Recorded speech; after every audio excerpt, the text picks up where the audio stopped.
This side is Professor Chirag and let's start with your last lecture. आप इसके अंदर law of torts खत्म करेंगे. बहुत हो गया, बहुत हो गया. जितना सिखाना था सिखा दिया. अब इससे ज़्यादा आपको मेहनत की ज़रूरत है नहीं.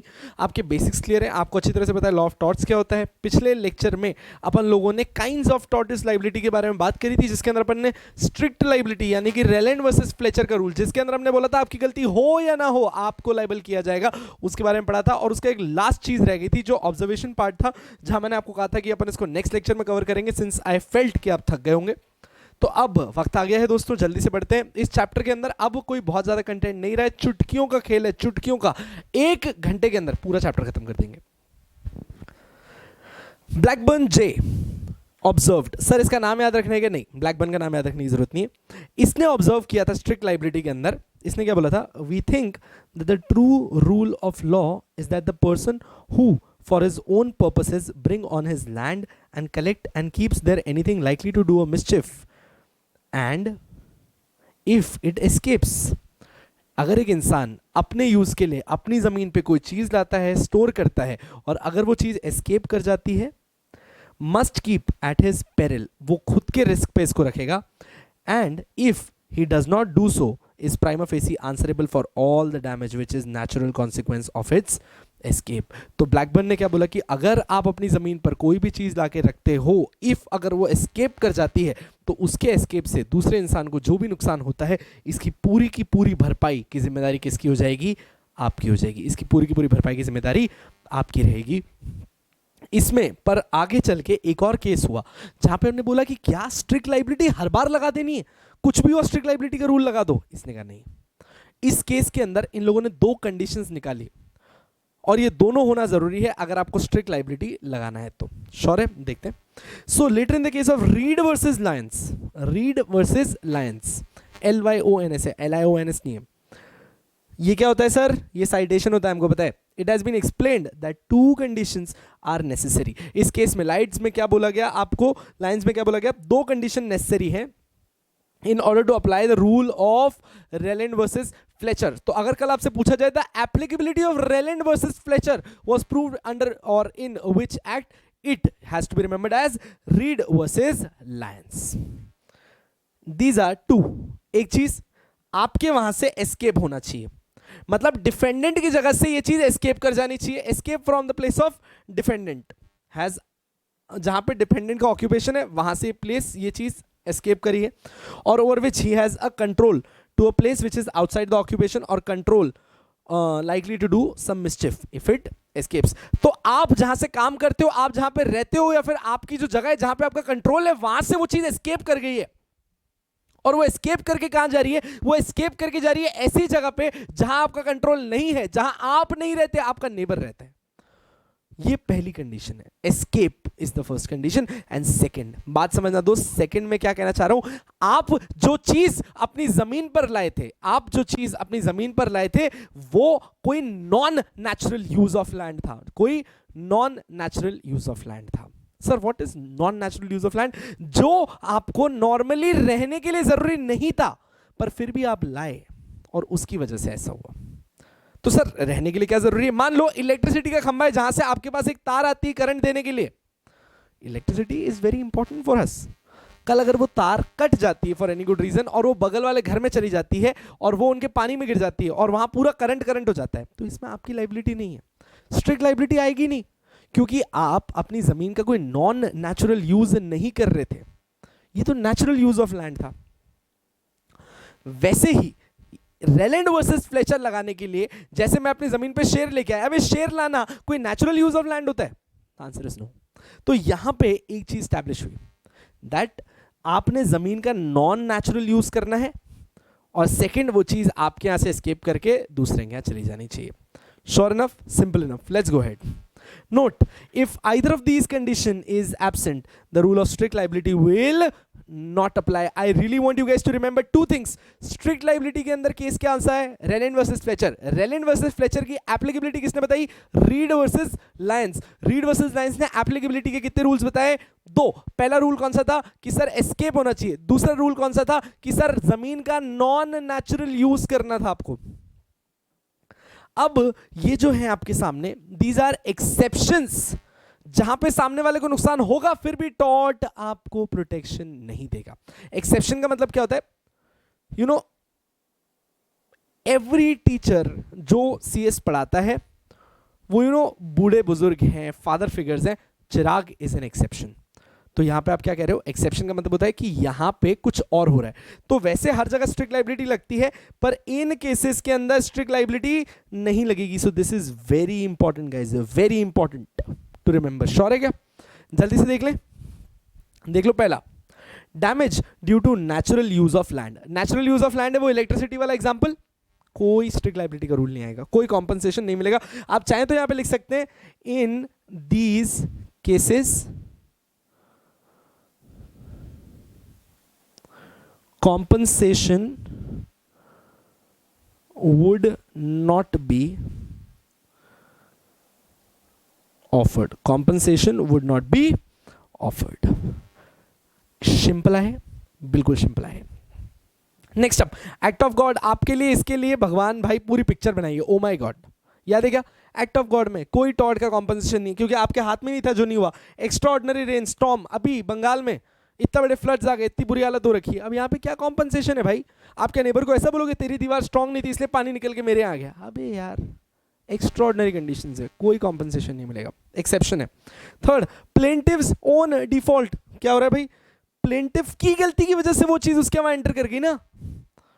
बात समझना, आप मेरे नेबर हो, मैं कोई चीज लाया पर मेरी चीज अपने आप एस्केप नहीं कर रही थी, वो आपकी गलती से एस्केप कर रही है। सर इसका एक एग्जांपल दे दो, दिल गार्डन गार्डन हो जाएगा। मैं हूं क्यों इसी बात का, तो पैसा है, लो ना। तुमने एग्जांपल मांगा, हमने दिया।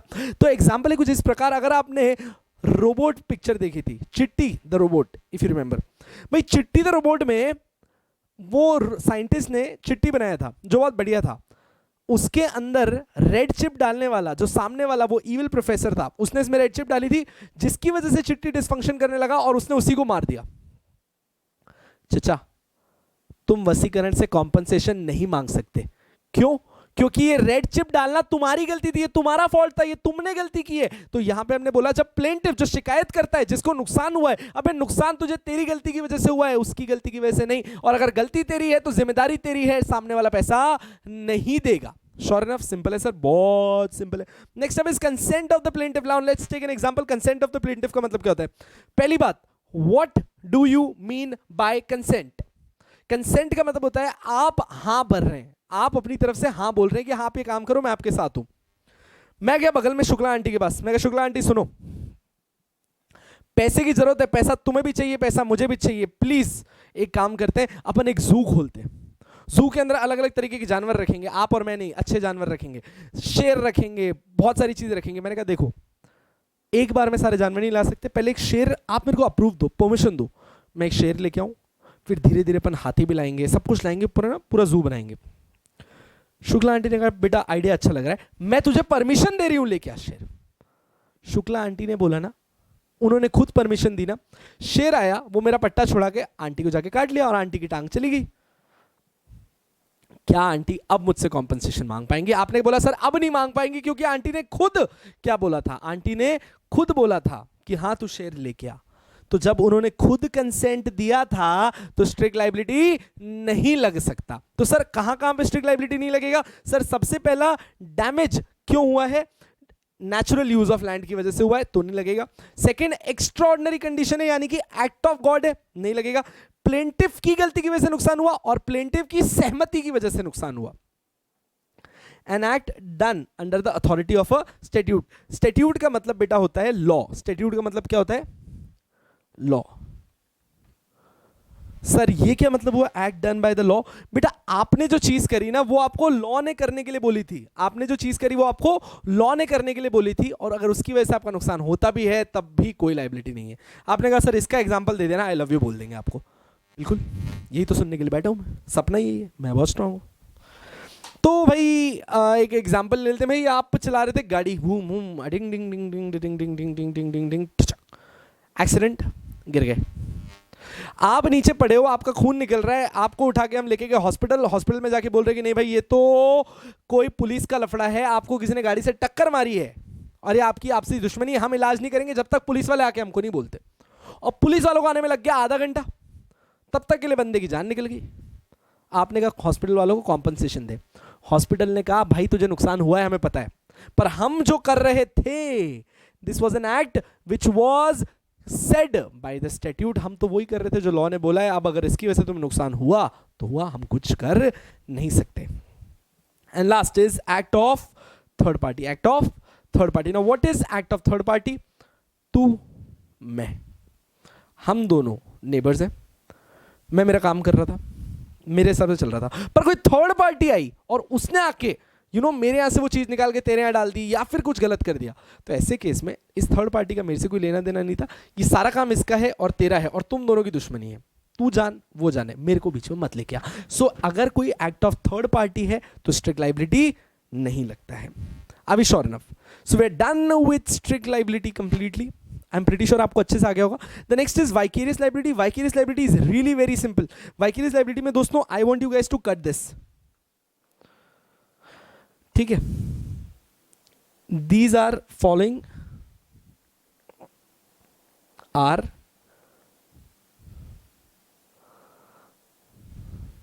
The examples of vicarious liability.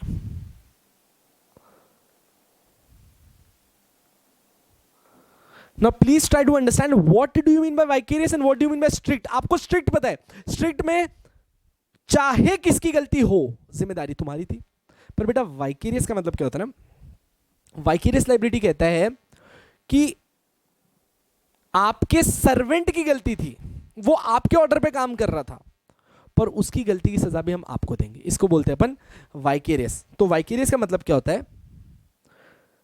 The principal is liable, the principal is liable for the act of his agent, the principal is liable for the act of his agent, इसी को आप क्या बोलते हो?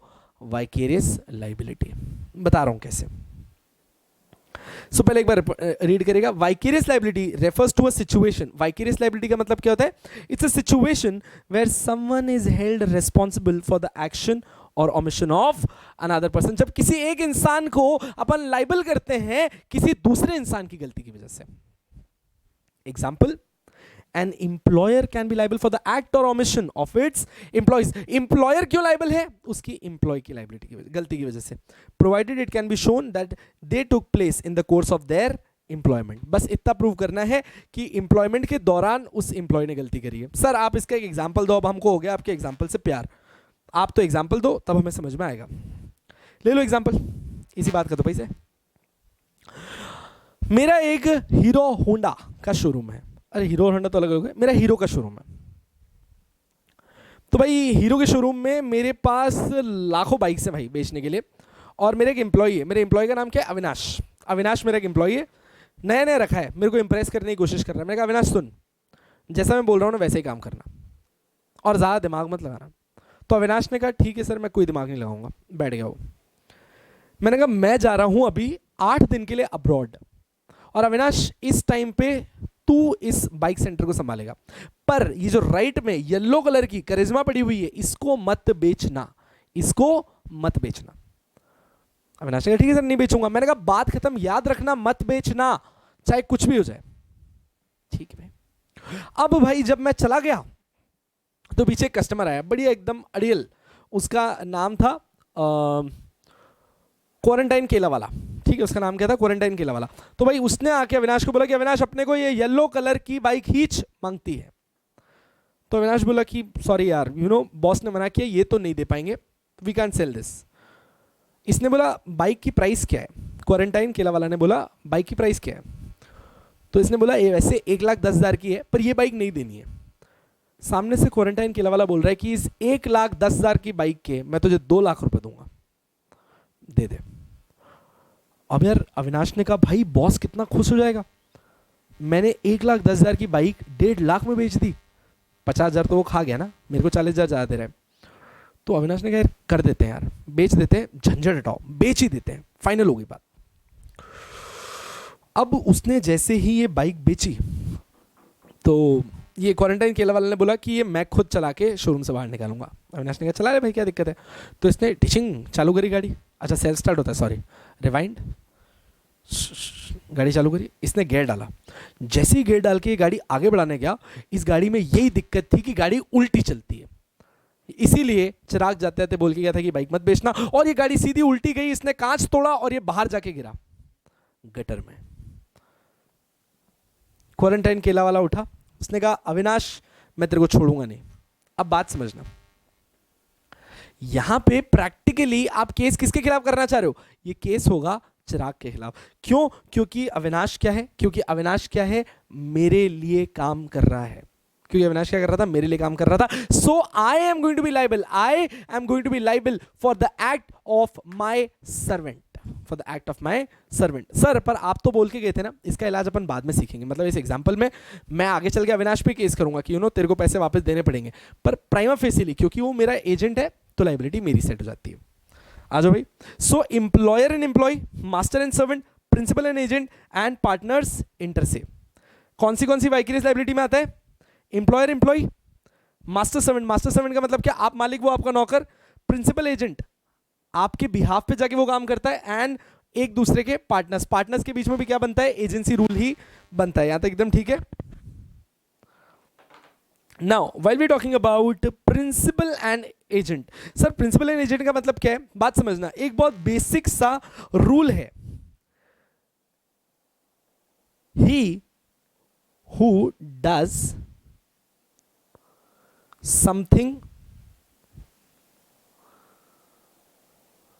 through his agent is doing by himself, is doing by himself. He who does something through his agent is doing by himself. Now practically speaking, अगर मैं कहीं पे नहीं जा पा रहा हूं और मैं मेरे बिहाफ पे किसी और को भेज देता हूं, अगर मैं कहीं पे नहीं जा पा रहा हूं और मैं मेरे बिहाफ पे किसी को भेज देता हूं, this means what?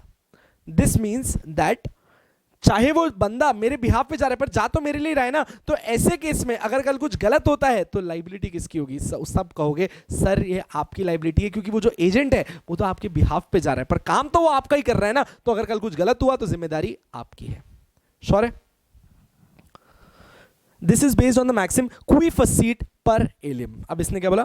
क्वी फसीट पर एलियम, फसीट पर से। अब देखना इसने क्या बोला? क्वी फसीट पर एलियम, फसीट पर से। सर क्या हमको ऐसे मैक्सिम्स याद रखने हैं? हाँ, एमसीक्यू हो सकता है। कल वो लिख देगा क्वी फसीट पर, इस पे क्वी फसीट पर एलियम, फसीट पर से। इसका मतलब क्या होता है? सर इसका मतलब क्या होता है बताओ तो लल्लू ऊपर क्या लिखा है इतना बड़ा? He who act through another is acting himself. एक इंसान जो किसी और की मदद से कोई काम कर रहा है वो एक्चुअली खुद ही ये काम कर रहा है। So that the act of the agent is the act of the principal. When an agent commits a tort in the ordinary course of his duties as an agent, the principal is liable for the same. तो जब कभी भी एक agent अपने principal के लिए काम कर रहा होता है ऑर्डिनरी कोर्स ऑफ बिजनेस में, तो जो भी वो करता है अगर उससे कोई नुकसान होता है तो उसकी लाइबिलिटी किसकी बन जाएगी? प्रिंसिपल की बन जाएगी। Going ahead, next up is partners. All the partners are liable for the tort committed by partner in the ordinary course of the business of the firm. The liability of the partner is joint and several. All the partners are liable for the torts committed by partners in the ordinary course.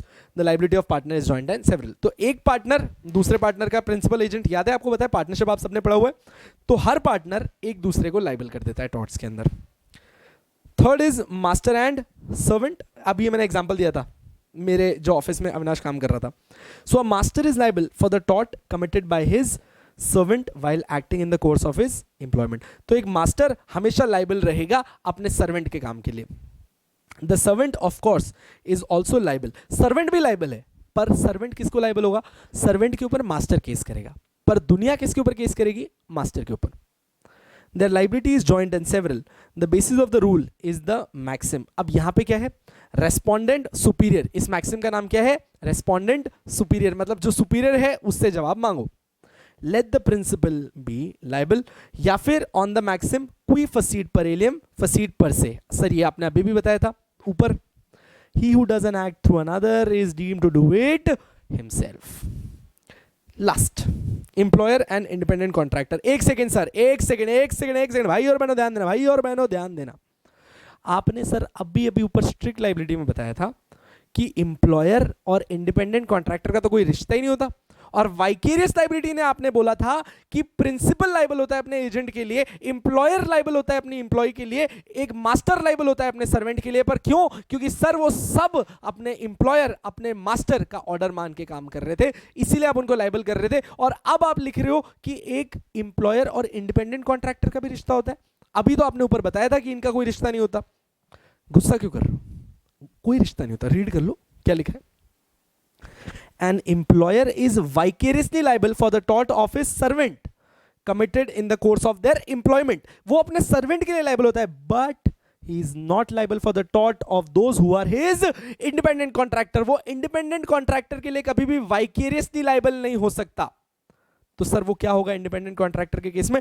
बेटा independent contractor के case में strict liability वाला जो ऊपर अपन ने rule पढ़ा था वो लगता है, और जैसे ही इंप्लॉयमेंट का रिलेशन आता है तो क्या लग जाता है? वाइकेरियस। तो कल अगर आपसे पूछे कि स्ट्रिक्ट कब लगेगा और वाइकेरियस कब लगेगा, तो अब हमें पता है स्ट्रिक्ट लाइबिलिटी का रूल कब लगता है, जब आपके और सामने वाले बंदे के बीच में कोई भी इंप्लॉयमेंट का रिलेशनशिप नहीं हो। और कब वाइकेरियस लाइबिलिटी का रूल लगता है? सर वाइकेरियस लाइबिलिटी का रूल लगता है जब मेरे यानी कि एम्प्लॉयर और उसके बीच में एक एम्प्लॉयमेंट का रिश्ता हो, वो मेरे ऑर्डर पे काम कर रहा हूं। Sure, simple, sweet, we are done with vicarious liability. I am pretty sure आपको अच्छे से समझ में आ गया होगा। अब राजा तीसरा हिस्सा जो अपन ने काइंड्स ऑफ लाइबिलिटी कहानी शुरू की थी बेटू, याद है क्या पे? स्ट्रिक्ट और absolute, vicarious liability of the state, उसका तीसरा चरम आ गया बच्चे, लास्ट पार्ट। इसके बाद बस एक ही टॉपिक और बचता है, आपका चैप्टर ही खत्म हो गया। मतलब क्या है यार, तुम तो इतना जल्दी चैप्टर खत्म कर लेते हो यार। आ जाओ भाई, करें शुरू, लेट्स स्टार्ट। अब अपन तीसरी चीज करने जा रहे हैं, is vicarious liability of the state. Sir what is vicarious liability of the state? थोड़ा सा खुल के बताओ। अच्छा, वाइकेरियस लाइबिलिटी का मतलब क्या होता था? वाइकेरियस का सर मतलब था कि प्रिंसिपल लाइबल होता है अपने एजेंट के लिए। अभी क्या बोल रहा है? Vicarious liability of the state. Sir state का मतलब क्या है यहां पे? गवर्नमेंट। वाइकेरियस लाइबिलिटी का मतलब होता है ऑफ द स्टेट का मतलब कि कब गवर्नमेंट लाइबल होगी, कब गवर्नमेंट लाइबल होगी पब्लिक सर्वेंट के गलती करने पे, कब गवर्नमेंट लाइबल होगी उसके पब्लिक सर्वेंट के गलत करने पे। तो सर क्या हम गवर्नमेंट के खिलाफ भी केस कर सकते हैं? यही जानने के लिए तो पॉइंट है कि स्टेट की वाइकेरियस लाइबिलिटी होती है या नहीं होती है, क्वेश्चन है। अब मैंने इसको आपको दो जगहों से कंपेयर कराऊंगा, एक the position of vicarious liability of state in England, और दूसरा मैं आपको कवर कराऊंगा द पोजीशन ऑफ, मैं दूसरा कराऊंगा द पोजीशन इन इंडिया। अब बेटा एक खास बात बताता हूं, इंग्लैंड के अंदर पहले आपरी रानी महारानी के लिए, आपको महारानी के लिए एक ही रूल था कि उसको कभी भी लाइबल नहीं किया जा सकता। तो इंग्लैंड का रूल क्या था कि महारानी कुछ भी गोबर गुड़ करे हम उनको लाइबल नहीं करेंगे। पर हमारा देश आजाद कब हुआ था? तभी उन लोगों ने एक एक्ट पास किया था जिसको उन्होंने बोला था क्राउन्स प्रोसीडिंग एक्ट 1947। इंग्लैंड ने 1947 में क्राउन्स प्रोसीडिंग एक्ट पास किया था, और जिसके तहत उन लोगों ने बोला था कि आज के बाद अगर हमारे किंग ने यानी कि हमारी रानी ने भी अगर कुछ गलत किया तो हम उसको भी लाइबल करेंगे। मतलब कि आज के टाइम में इंग्लैंड का रूल कहता है that the state is vicariously liable for the wrong committed by them और their public servants. Clear? Next up is sir what is the position in India. राजा इंडिया के अंदर है ना पोजीशन थोड़ी और अच्छी है, and I think it's very good, it's a very good call from India. बेटा इन लोगों ने ना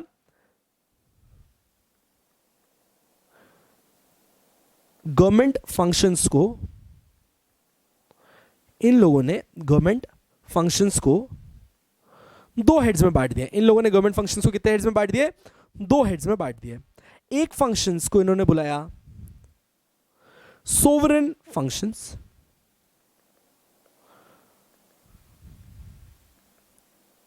और दूसरे को इसने बुलाया non sovereign functions.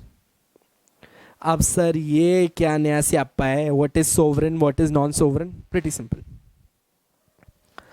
Sovereign functions का मतलब होता है, सोवरेन फंक्शंस का मतलब होता है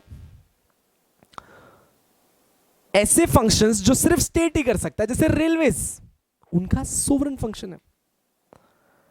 नॉन सोवरेन फंक्शंस का मतलब क्या होता है, जो कोई भी कर सकता है और गवर्नमेंट भी कर रही है, जैसे बसेस, वो कोई भी कर सकता है और गवर्नमेंट भी कर रही है, तो उसको अपन क्या बुलाते हैं, नॉन सोवरेन फंक्शंस। तो अब देखो, इसने इंडिया के अंदर गवर्नमेंट के कामों को दो में बांट दिया। ऐसे काम जो सिर्फ हमारी गवर्नमेंट कर सकती है वो होते हैं सोवरेन फंक्शंस, और ऐसे काम जो कोई भी कर सकता है और गवर्नमेंट भी कर रही है, इसको आप बुलाते हो नॉन सोवरेन फंक्शंस। रूल क्या बोलता है कि अगर तुम वो काम कर रहे हो जो सिर्फ गवर्नमेंट ही कर सकती है, ऐसे केस में आपको कभी भी हम वाइकेरियसली लायबल नहीं करेंगे, क्योंकि आप ये लोगों के इंटरेस्ट में कर रहे हो। सो याद रहे, the position in India is that the government is liable, the position in India is that the government is vicariously liable. पर वो सिर्फ वाइकेरियसली कब लाइबल हो सकती है सर, वो सिर्फ नॉन सोवरेन फंक्शंस में वाइकेरियसली लाइबल हो सकती है। अगर उसने कोई सोवरेन फंक्शन किया है तो वाइकेरियस लाइबिलिटी नहीं आएगी। श्योर है? पढ़ दो, हो गया तुम्हारा भाई। At common law the crown could not be sued in tort. तो पहले इंग्लैंड में क्या बोलते थे, क्राउन को कभी भी टॉर्ट के अंदर सू नहीं किया जाता।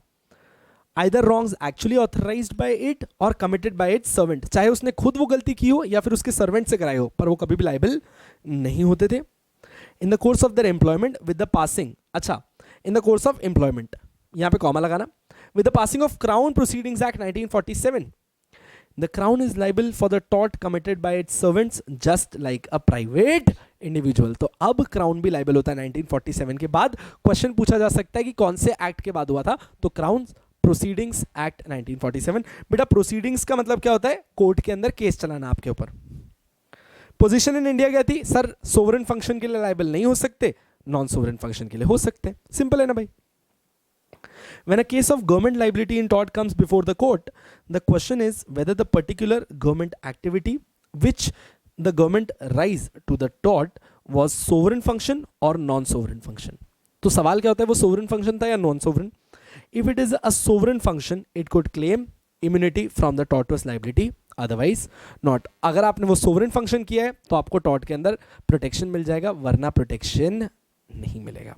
श्योर है? सो नॉन सोवरेन फंक्शंस को प्रोटेक्शन नहीं मिलता, सोवरेन फंक्शंस को प्रोटेक्शन मिलता है। Are we sure? It's very simple. Yes it is sir, बहुत सिंपल है।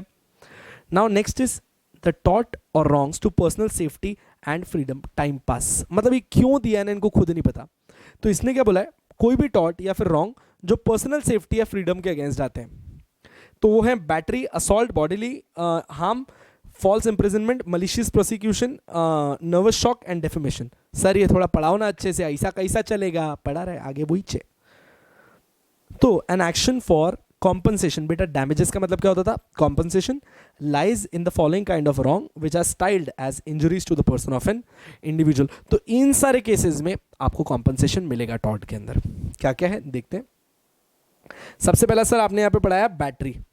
सर बैटरी क्या होता है, बैटरी तो हमने वो रईस मूवी में सुना था। अच्छा मैं आपको दो चीजें साथ में बता रहा हूं, असॉल्ट एंड बैटरी। असॉल्ट, मारू क्या मारू क्या, ये क्या है, मैंने मारा नहीं, सिर्फ मैं डरा रहा हूं। दिस इज असॉल्ट, मैंने फेंक दिया और आपको लगी। बैटरी, असॉल्ट डराना होता है, बैटरी मारना होता है। सर अगर जोर से मारा तो डबल बैटरी, थप्पड़ दूंगा खींच के, अगर ऐसी बात करी तो। मैंने जो बोला थप्पड़ दूंगा खींच के इज असॉल्ट, आके थप्पड़ मार दी, battery. Sure enough? Any direct application of force on another individual, आपकी तरफ से फोर्स आया, टपक आपने मारा, this is battery. Question comes to an end. Without his consent, अच्छा देखो विदाउट हिज कंसेंट का मतलब क्या है, अरे कोई तुमको ताली दिखा रहा है तो तुम भी ताली मारोगे ना। मान लो मैंने बोला अरे यार, और तुमने से ताली मारी, मैंने कहा हाथ कैसे लगाया रे, तू मेरे को मारा। अब आपने क्या बोला, भाई यार तूने तो ऐसा हाथ दिखाया था ताली मारने के लिए, हमने मार दिया, ठीक है। तो इसने क्या बोला, एक डायरेक्ट एप्लीकेशन ऑफ फोर्स है विदाउट हिज कंसेंट, मतलब सामने वाले की कोई कंसेंट नहीं थी और कोई लॉफुल जस्टिफिकेशन नहीं था जिसकी वजह से तूने उसको टच किया, is a wrong of battery. Sir ये क्या होता है, lawful justification? There is nothing called lawful justification sir. होता है, अरे कोई चल रहा था, उसके पीछे से कार आ रही है, उसको टक्कर मार देती, मैंने उसका हाथ पकड़ के इधर खींच लिया, तो क्या वो बोलेगा बैटरी, तूने मेरे को छुआ? यहां बैटरी बनती नहीं, क्योंकि इस बार मेरा हाथ लगाने का एक लॉफुल जस्टिफिकेशन था। Even though the force used is very trivial, trivial का मतलब होता है very short। अरे आपने किसी को उंगली लगा के इतना सा धक्का दिया, अरे वो गिरा भी नहीं। फोर्स कितना भी छोटा हो उससे उसको नुकसान भी नहीं हुआ है, तब भी फर्क नहीं पड़ता, हम बोलेंगे कि आपने बैटरी कमिट किया।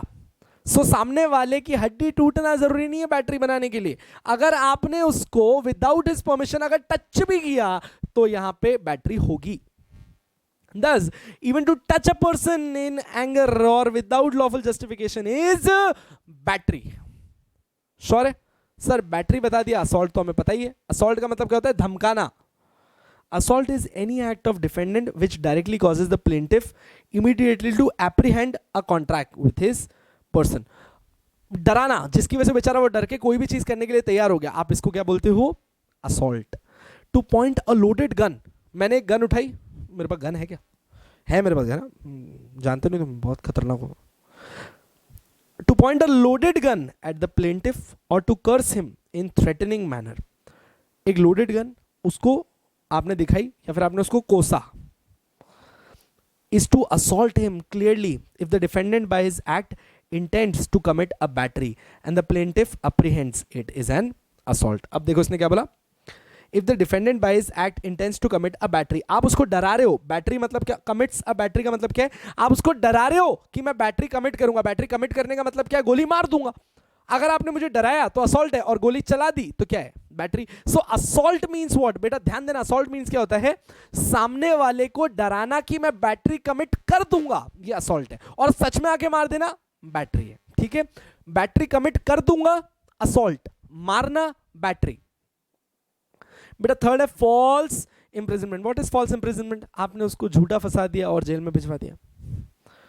It means imposition of local restraint for some period. आपने उसको कुछ टाइम के लिए रोक के रख लिया, local restraint for some period, however short upon liberty of another. अच्छा, एक ही घंटे के लिए इंप्रिजनमेंट हुई, फर्क नहीं पड़ता, पर क्या वो इंप्रिजनमेंट आपकी गलती से उसको बेवजह में कराई गई है? Without sufficient lawful justification. और उसको अरेस्ट करने का कोई भी लॉफुल जस्टिफिकेशन एग्जिस्ट नहीं करता है। इट मीन्स अनऑथराइज रिस्ट्रेन, मतलब कोई जरूरत ही नहीं थी उसको रिस्ट्रेन करने की, फिर भी आपने उसको रिस्ट्रेन किया। On a persons body, if a man is restrained by threat of force from leaving his own house or an open field, there is false imprisonment. अब बेटा उसने क्या बोला? अगर आपने किसी को विदाउट एनी रीजन घर के अंदर जबरदस्ती बंद कर दिया ना, इसको भी फॉल्स इंप्रिजनमेंट बोलते हैं। वो कहीं खड़ा था, आप उसको वहां से निकलने नहीं दे रहे हो फॉर नो गुड रीजन, इसको भी फॉल्स इंप्रिजनमेंट बोलते हैं। अभी हम सब है ना क्वारंटाइन हुए बैठे हैं घर के अंदर, 60-65 दिन हो चुके हैं अंदर पड़े पड़े, हमको इतने टाइम से अंदर सड़ रहे हैं हम। स्टिल क्या आप ऐसा बोल सकते हो कि फॉल्स इंप्रिजनमेंट है? नहीं, क्योंकि लॉफुल जस्टिफिकेशन है हम अंदर रखने का, क्योंकि you know this virus is very strong. However बात समझना, एक बार ये लॉकडाउन खुल जाए फिर तो अपन ही शेर है, जब मन पड़े निकलेंगे। और अगर कोई तुम्हारे घर के बाहर आके बोलता है कि घर के बाहर मत निकलना साले, अंदर ही बैठ, आप क्या बोलोगे? अबे क्यों अंदर बैठूं? गवर्नमेंट ने अलाउ कर दिया, सबने अलाउ कर दिया, जाऊंगा बाहर, corona virus is gone, vaccine बन गई अब तो। तब अगर उसने आपको फिर भी रोका तो इसको आप बोलते हो फॉल्स इंप्रिजनमेंट। तो फॉल्स इंप्रिजनमेंट का मतलब क्या है? किसी भी इंसान को रोक लेना, किसी भी इंसान को रोक लेना और उसे ना जाने देना जो काम वो करने जा रहा था उसके लिए, और इसको रोकने का आपके पास कोई जस्टिफाइड रीजन नहीं था। That's false imprisonment. Next up is malicious prosecution. बेटा what is malicious prosecution? It's a very simple term. Prosecution का मतलब सर आपने बता दिया था, सर वो कंप्लेंट करता है तो कंप्लेनेंट बनता है और कोर्ट में हम उसको प्रोसिक्यूशन बुलाते हैं। तो प्रोसिक्यूशन मतलब जिसने केस किया है। मलिशियस प्रोसिक्यूशन का मतलब क्या होता है? झूठा केस। उसने मेरे साथ कुछ गलत करने की कोशिश करी जबकि मैं सब कुछ झूठ बोल रहा हूं। This is what you call is malicious prosecution. आजा देखते हैं। It means instigating. बेटा इंस्टिगेटिंग का मतलब क्या होता है? To start. इंस्टिगेटिंग का मतलब क्या होता है? To start. It means starting judicial proceeding. Sir judicial proceeding का मतलब क्या होता है? कोर्ट के अंदर केस स्टार्ट करना against another maliciously and without reasonable and probable cause. झूठा केस जिसका कोई कॉज भी नहीं था। Which terminate in favor of that other and which results in damage to his reputation, personal freedom और property। और एंड में उस कोर्ट का जजमेंट निकला कि जिसके खिलाफ तुमने केस किया इसकी कोई गलती नहीं है, और इससे ये समझ में आया कि आपने पूरा झूठा केस बनाया था। तो क्या आप लोगों ने वो हिंदी पिक्चर में डायलॉग सुना है, मान हानि का दावा करेंगे, रेपुटेशन लॉस, आपने मेरी रेपुटेशन खराब करी है। रेपुटेशन लॉस की वजह से जो हुआ, हम उसमें क्या सामने वाले के ऊपर एक नया केस बनाएंगे कि इसने हमारे ऊपर कौन सा केस किया था, एक मलिशियस प्रोसिक्यूशन किया था। तो बेटा मलिशियस प्रोसिक्यूशन का मतलब क्या होता है, झूठा मुकदमा दायर करना आपके खिलाफ, जिसकी वजह से आपको मानहानि करी, आपकी रेपुटेशन खराब हुई। सर तो हर बंदा मलिशियस प्रोसिक्यूशन का केस कर सकता है? अगर बेटा उसने जो केस आप पे किया वो आप जीत गए और कोर्ट को लगता है कि इसमें केस में कुछ था ही नहीं, इसने जबरदस्ती केस किया है, तो आप उसके ऊपर मलिशियस प्रोसिक्यूशन का दावा लगा सकते हैं। सर इसके बारे में थोड़ा सा और बताओ ना। बता रहा हूं, 5 मिनट पहले बताऊं, एक पेज नीचे आओ। Important points to remember for malicious prosecution. कब मलिशियस प्रोसिक्यूशन कहलाता है? आपको सब आता है, मेरी गारंटी आपको सब आता है। There must have been a prosecution of the plaintiff by the defendant. Prosecution ने आपके खिलाफ केस करना चाहिए। So there must be a prosecution by the plaintiff. Prosecution मतलब आपके खिलाफ केस करना चाहिए plaintiff ने। There must have been want of reasonable and probable cause for that prosecution. There must be, और इस केस के अंदर कोई reasonable and probable cause होना चाहिए था prosecution के लिए, कोई cause होना चाहिए था पर मिला नहीं, कोई cause मिला नहीं। और third, the defendant must have acted maliciously, that is with an improper motive and not to further the end of justice. अब देखो क्या हो रहा है, उल्टा समझना बेटा। सर ये डिफेंडेंट कैसे बन गया? बात समझो राजा, ये ए, ये बी, ए ने बी के ऊपर केस किया है, तो जिसने केस किया ये है प्रोसिक्यूशन, जिसपे केस हुआ ये क्या है, डिफेंडेंट। हाँ सर, तो अब बात समझना, ये जो इसने केस किया ये झूठा केस था, मतलब यहां पे कोई भी वांट ऑफ कॉज नहीं था, इसमें कोई भी वांट ऑफ कॉज नहीं था, जिसकी वजह से ये जीत गया। पर बेटा एक बात समझना, बी की रेपुटेशन खराब हुई है, बी का नाम खराब हुआ है, तो अब बी आपके खिलाफ कंप्लेंट करेगा। अगर अब बी आपके खिलाफ कंप्लेंट करेगा तो अब बी क्या बन जाएगा? सर इस बार बी बन जाएगा प्रोसिक्यूशन और ए क्या बन जाएगा? डिफेंडेंट। समझ में आया? इसीलिए इसने लिखा the defendant must have acted maliciously, मतलब जो मेन प्रोसिक्यूशन था उसने मलिशियसली काम किया है।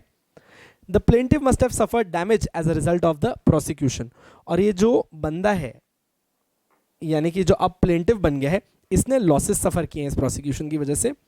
The prosecution must have terminated in favour of the plaintiff and the prosecution must have terminated in favour of the plaintiff. समझ में आ गया पूरा एकदम क्लियर? चलो आ जाओ बेटा, समझे ना इसमें ऐसा क्यों लिखा है the prosecution must have terminated in favour of the plaintiff? क्योंकि जब ये केस कर रहा है, बी वापस केस कर रहा है, तो बी क्या बन गया? प्लेंटिफ बन गया। तो अपने एग्जांपल के हिसाब से समझना कि बी के फेवर में केस आ गया। Last is nervous shock. What is nervous shock? I give you good example for this. आप सब लोगों ने मेरे को बोला कि सर हमारा रिजल्ट आप ही चेक करके बताओ। मैंने कहा ला बताता हूँ। मैंने चेक किया, मैंने कहा हाँ तुम तो फेल हो गए, और इधर बच्चे को हार्ट अटैक आ गया और बेचारा मर गया। Nervous shock. रिजल्ट देखा, टॉप किया था, तो सबने कहा लल्लू फिर तूने ऐसा क्यों बोला कि फेल हो गया? मैंने कहा मैं तो मस्ती कर रहा था यार, उसकी वजह से इसको हार्ट अटैक आ गया। Nervous shock. Under this relief may be provided when a person gets some nervous shock through what he has seen or heard. उसको जो आपने बोल दिया या फिर उसने जो देख लिया उसकी वजह से उसको नर्वस शॉक आया। पर एक सेकंड सर, ऐसे नर्वस शॉक तो हर किसी को आते रहते हैं, हमारी मम्मी को तो 5 बार आ जाते हैं दिन में जब हम नहाते नहीं हमको देख के। But mere shock is not enough to make it actionable टॉट। जस्ट बिकॉज अब मैं खड़ा था, मम्मी आई, मैंने कहा मम्मी डर गई, तो क्या मम्मी टॉट में मेरे खिलाफ केस कर सकती हैं? आपने कहा नहीं सर ये तो शॉक हुआ, नर्वस शॉक थोड़ी हुआ। सम, बेटा इसको प्लीज सही करना, सम इंजरी, कोई इंजरी होनी चाहिए उसको, और कोई उसको इलनेस होनी चाहिए, कोई इंजरी हो, कोई इलनेस हो, must take place as a result, or नहीं आर हटा दो, as a result of the emotional disturbance, fear और एटसेट्रा। आपकी इस वजह से उसको कोई इलनेस या फिर इंजरी होगी ना, तब आप नर्वस शॉक बोल सकते हो। समझ में आया क्या? तो राजा देखो अपन ने क्या क्या पढ़ा। बैटरी आपको पता है सर, बैटरी का मतलब क्या होता है? फिजिकली मारना। असॉल्ट का मतलब क्या होता है सर, डराना। बॉडीली हार्म इज बैटरी, आपको ऑलरेडी पता है। फॉल्स इम्प्रिजनमेंट सर आपको पता है, कहीं भी किसी रूम में भी किसी को विदाउट एनी रीजन, लिख लेना, विदाउट एनी जस्टिफाइबल रीजन अगर आपने किसी को पकड़ा, that's false imprisonment. Malicious prosecution is sir false case. Nervous shock, nervous shock क्या होता है भाई सर? नर्वस शॉक का मतलब है कोई भी शॉक जिसकी वजह से कोई इलनेस या कोई इंजरी हुई है। तो अब राजा अपन ने ना टॉट और wrong to personal safety and freedom के अंदर सारे पॉइंट पढ़ लिए एक्सेप्ट एक, दैट इज डेफमेशन। अब मैं आपको ये पढ़ाने जा रहा हूं और इसके साथ आपका चैप्टर भी खत्म होने वाला है। बहुत ही मस्त चैप्टर लगा होगा आपको अभी तक, आई एम प्रिटी श्योर। प्यार सा हो गया होगा। मेरे को तो यार लॉ ऑफ टॉट्स बहुत ही क्यूट लगता है, बहुत ही प्यारा लगता है यार। ठीक है बच्चे, अब अपन डेफमेशन पढ़ने जा रहे हैं। सर आपने इसको अलग से क्यों लिखा है? क्योंकि ये इटसेल्फ एक अलग टॉपिक है। डेफमेशन का मतलब क्या होता है? मैंने कहा राहुल गांधी चोर है, एग्जाम्पल बोल रहा हूं। मैंने कहा राहुल गांधी चोर है। राहुल गांधी बोल रहा है मैं तुम्हारे खिलाफ केस करूंगा, तुमने मेरी रेपुटेशन खराब की। मैंने कहा भाई जो मैंने बोला वो फैक्ट है। अच्छा बेटर कर देते हैं, मैंने बोला विजय माल्या चोर है। विजय माल्या बोल रहा हेलो देयर, मेरी इंसल्ट करी है आपने, मैं नहीं मानूंगा इस चीज को। मैंने कहा सर जो मैं बोल रहा हूं ना उसका प्रूफ है। सारे बैंक वाले रोड पे घूमते हैं, दूसरी बैंक से लोन लेते हैं आपकी वजह से, आप चोर हो। तो जो मैंने बोला वो सच है। पर इसी जगह मैं बोलूं, ये जो मेरे साथ में बगल में दूसरी फैकल्टी पढ़ा रही है वैभव सर, मैंने कहा अरे वैभव एक नंबर का चोर है। अरे मेरे घर में आया था 2 लाख रुपए चुरा के ले गया, ऐसा तो आदमी है कौड़ी हुआ, हट बेकार। अब एक बात समझना, वैभव ने कभी मेरे घर पे चोरी नहीं करी, और जो मैंने बोला उसकी वजह से उस बेचारे को रेपुटेशन लॉस हो रहा है। This is nothing but defamation. Defamation का मतलब होता है जब आप कोई ऐसा फैक्ट बोलते हो जो आपको पता है कि गलत है, फिर भी आप बोलते हो, जिसकी वजह से दूसरे इंसान की रेपुटेशन खराब होती है, इसे डेफमेशन बोलते हैं। सर इसका एक कोई ऐसा एग्जाम्पल है क्या, मतलब जो रियल एग्जाम्पल हो? ये तो आपने मजाक में बोल दिया। अरुण जेटली, लेट अरुण जेटली ने केस फाइल किया अरविंद केजरीवाल के खिलाफ। उन्होंने, अरविंद केजरीवाल ने अरुण जेटली को चोर बुलाया था। अरुण जेटली ने कहा मैं तेरे खिलाफ केस फाइल कर रहा हूँ, कोर्ट में आ, प्रूव करके मैं चोर हूँ, मैंने 1 रुपया भी गवर्नमेंट का चुराया होगा ना मैं छोड़ दूंगा। ये डेफमेशन है, दिस इज डेफमेशन। आ जाओ, defamation is the publication. Defamation का मतलब क्या होता है? Publication of a statement, it's a publication of a statement which tends to affect the reputation of a person. एक ऐसा स्टेटमेंट दिया है जिसकी वजह से सामने वाले की रेपुटेशन खराब हो रही है। Actually it is attack on the reputation of person, it is defamation. अब बेटा ना डेफमेशन 2 टाइप का होता है। एक डेफमेशन होता है लिबल और दूसरा डेफमेशन होता है slander. What is label? Label का मतलब होता है जो परमानेंट नेचर का डेफमेशन, अखबार में लिख दिया, कहीं पोस्टर्स लगवा दिए, ये परमानेंट नेचर है, ये रहने वाला है, दिस इज लिबल। तो लिबल बहुत सीरियस डेफमेशन होता है, इसकी पनिशमेंट भी ज्यादा होती है। स्लैंडर, स्लैंडर का पनिशमेंट थोड़ा सा कम होता है। स्लैंडर छोटा डेफमेशन है, इसकी पनिशमेंट कम है। So now what is slander? Slander मतलब कोई टेम्पररी फॉर्म, कोई टेम्पररी फॉर्म में, मतलब मैं किसी से बात कर रहा था और मैंने कुछ गलत कह दिया, तो ये टेम्पररी फॉर्म है, मैंने बहुत बड़े स्केल पे बेइज्जती नहीं की आपकी, उसको स्लैंडर बोलते हैं। Libel is representation made in some permanent form, example written words, pictures etcetera. Slander is the publication of a defamatory statement in a transient form, statement of temporary nature such as spoken word or gestures. तो libel is permanent, slander is temporary. MCQ के लिए hell important, ठीक है एकदम। Sir आपने बोला था ये तो खत्म होने वाला है, यस बस ये लास्ट है, छोटू सा पार्ट है। अच्छा इसमें कुछ भी नहीं सिखाना है आपको। अब इसने बोला कि जब कभी भी टॉट हो जाता है तो आपके पास रेमेडी है कि नहीं है? तो बेटा 2 तरीके की रेमेडी होती है, प्लीज देखना। अंडर टॉट there are 2 kinds of remedies. एक रेमेडी होती है बेटा जुडिशियल रेमेडी, और दूसरी होती है नॉन जुडिशियल रेमेडी। आप नॉन जुडिशियल को एक्स्ट्रा जुडिशियल भी बोल सकते हो। सर जुडिशियल रेमेडी का मतलब क्या? जो रेमेडी आपको कोर्ट प्रोवाइड करती है। और सर नॉन जुडिशियल रेमेडी या फिर एक्स्ट्रा जुडिशियल रेमेडी का मतलब क्या? जो आपको आउटसाइड द कोर्ट रेमेडी मिल जाती है। अच्छा पहले जुडिशियल रेमेडी की बात करते हैं। राजा अगर आप कोर्ट में जाओगे तो एक सेकेंड, क्या जेल कोर्ट ऑर्डर कर सकती है कि इस बंदे को जेल डाल दो? आपने कहा सर नहीं, टॉर्ट के अंदर जेल तो होती नहीं है, सिर्फ कॉम्पनसेशन मिलता है। या फिर आपने सर तीन चीजें पढ़ाई थी, या तो कॉम्पनसेशन, स्पेसिफिकली रेस्टिट्यूट करना, that is specific restitution of property, या फिर इंजंक्शन। सर आपने तीन चीजें सिखाई थी ऊपर, तो देख लो। 3 types of judicial remedies are available in tort. Damages, बेटा डैमेजेस का मतलब क्या होता है? कॉम्पनसेशन। इंजंक्शन, इंजंक्शन का मतलब क्या होता है सर? आपने बताया था, याद नहीं आ रहा, अब आ गया, stay order. And last specific restitution of property, मतलब एक चवार के लिए वो चीज मेरे पास वापस ला के रखो। एंड लास्ट इज बेटा जुडिशियल रेमेडीज हो गई, एक्स्ट्रा जुडिशियल। एग्जाम पर्सपेक्टिव ये बिल्कुल BBIMPNH है। क्या है ये? BBIMPNH। सर ये क्या होता है भाई? ये तो आपको नई चीज बता रहे हो, ये याद रखना, ये तुमको मेरे साथ लाइफ टाइम पढ़ना है CS में। बिल्कुल भी इंपॉर्टेंट नहीं है, ये बिल्कुल भी इंपॉर्टेंट नहीं। एक्स्ट्रा जुडिशियल का मतलब क्या होता है? कोर्ट जाने की जरूरत नहीं है, बाहर ही सेटलमेंट कर लो। तो following are the extra judicial remedies. पहला है बेटा सेल्फ डिफेंस। मैंने आपको भी सिखाया था सेल्फ डिफेंस क्या होता है। अगर कोई कंकर मार रहा है तो तुम भी वापस कंकर मार सकते हो, पत्थर मार के सर नहीं फोड़ना है। A man can use reasonable force. एक मैन रीजनेबल फोर्स यूज कर सकता है खुद के इंटरेस्ट को, खुद को प्रोटेक्ट करने के लिए। मतलब जो सामने वाला मेरे खिलाफ कर रहा है, मैं इतना फोर्स यूज कर सकता हूं कि वो ऐसा ना करे।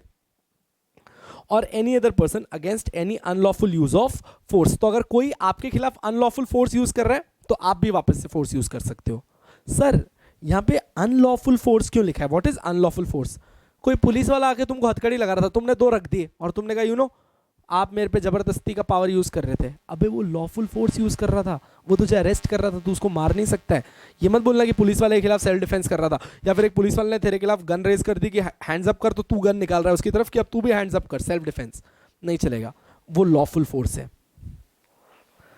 बेटा प्रिवेंशन ऑफ ट्रेसपास, मैंने आपको ऑलरेडी बता दिया what is prevention of trespass. वो दरोड़ा